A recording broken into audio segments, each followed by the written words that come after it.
बार औरतें जो हैं अपने जेवरात उतार कर खुदा के घर में हदिये में डाल देती हैं, शौहर बुरा मनाते हैं, गुस्सा कर लेते हैं, घरों में लड़ाइयां झगड़े हो जाते हैं कि जेवर हदिये में क्यों डाला।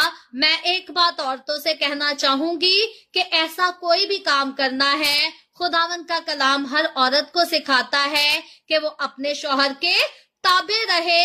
मेरे ख्याल में औरत कोई भी स्टेप लेती है तो उसको अपने शौहर की रजामंदी के बगैर नहीं लेना चाहिए, क्योंकि मर्द और औरत को खुदा का कलाम कहता है कि वो एक तन होंगे, आपस में जुड़े रहेंगे, मिले रहेंगे, एक सोच एक ख्याल होना चाहिए शौहर और बीवी का। और जब औरतें अपने शौहरों को बताए बगैर, उनसे मशवरा किए बगैर कोई भी काम करती हैं तो घर में लड़ाई झगड़ा होता है। इसी तरह मर्दों को भी चाहिए कि वो कोई भी काम करते हैं तो अपनी बीवी की रजामंदी के साथ करें। ये दुनिया की रस्म, दुनिया की बातें हैं कि बीवी दे थल्ले लग गया या रन मरीद है। लोग कहते हैं कि मर्द जो है वो हमारा मरीद बना रहे, साढ़े थल्ले लगा रहे, लेकिन अपनी बीवी थल्ले ना लगे। याद रखें, खुदावंद के कलाम का हुक्म है कि वो दोनों एक तन होंगे, एक दूसरे से मिले रहेंगे, और मर्द अपने माँ बाप को छोड़ेगा और अपनी बीवी से मिला रहेगा, उसका होकर रहेगा। यानी कि वो अपने माँ बाप के, बहन भाइयों के मशवरे पर नहीं, बल्कि अपनी बीवी की रजामंदी और अपनी बीवी के मशवरे पर चलेगा।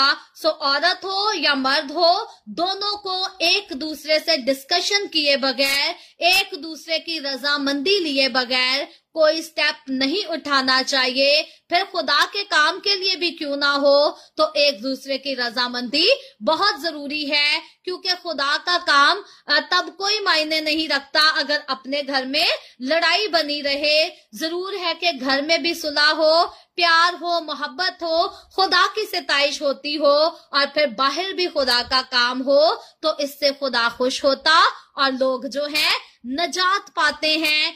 जब हमारे घर में अपने पार्टनर के साथ हमारी नहीं बनती, उसके साथ हम अच्छे रिलेशन में नहीं होते, और फिर हम खिदमत के लिए बाहर निकलते हैं, तो लोग बरकत पाने की बजाय ठोकर लोगों को लगती, और लोग जो है खुदा की हजूरी से दूर जाते हैं, खादमों पर ट्रस्ट नहीं करते। अगर खुदा की खिदमत करनी है तो घर में भी सुलह सफाई हो, घर में भी प्यार मोहब्बत हो। बाकी हमारा पाकिस्तानी कल्चर जो है वो बहुत कोशिश करता है कि किसी ना किसी तरह से शौहर बीवी को आपस में लड़ा कर ही रखा जाए। सो दूसरों की शरारत का शिकार हो जाना वो एक अलग बात है, लेकिन खुद से जो है झगड़े भरपा नहीं करने चाहिए अपने रिलेशन में। अपने पार्टनर को, औरत हो या मर्द हो, कहूंगी बताकर हर काम किया करें, रजामंदी लेकर, अपनी ख्वाहिश में, अपनी विश में एक दूसरे को शामिल करके फिर कोई काम करें, बरकत मिलेगी। और अगर एक पार्टनर रजामंद नहीं किसी बात से,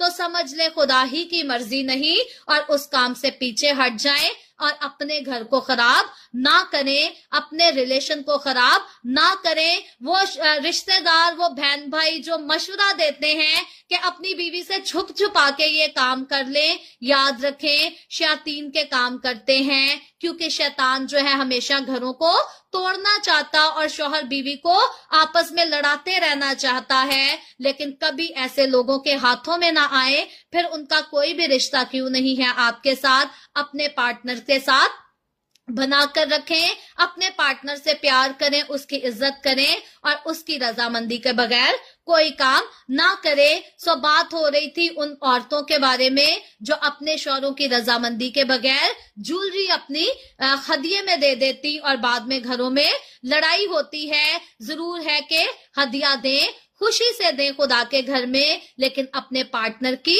रजामंदी के साथ, क्योंकि खुदा के घर में जो आपके घर से हदिया जाता है उसमें आपका पार्टनर जो आपका शरीके हयात है, आपका सोलमेट है, आपके बराबर की उसकी रजामंदी भी जरूर होनी चाहिए। फिर ही खुदा हदिया जात को खुशी से कबूल करता और उसका अजर भी देता है।